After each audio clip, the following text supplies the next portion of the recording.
And this is what happens when someone parks next to you in a parking lot and then doesn't turn wide enough.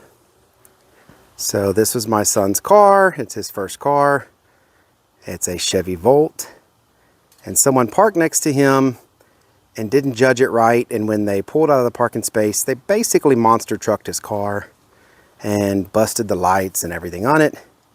Now we're trying to get it fixed, and we're just dealing with headache from their insurance company. Of course, they're at fault.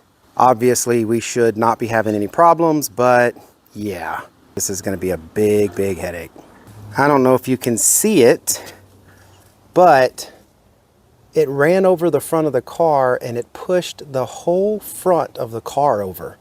So you can see here the door doesn't even line up anymore. Like, even this is the passenger side fender, which shouldn't have had any damage, and it literally pushed it out 1/4 of an inch or so. It used to be nice and flush, and now it sticks out. And let's see if they even fix that at the place. But yeah, that's one side, the passenger side, and this is the driver's side.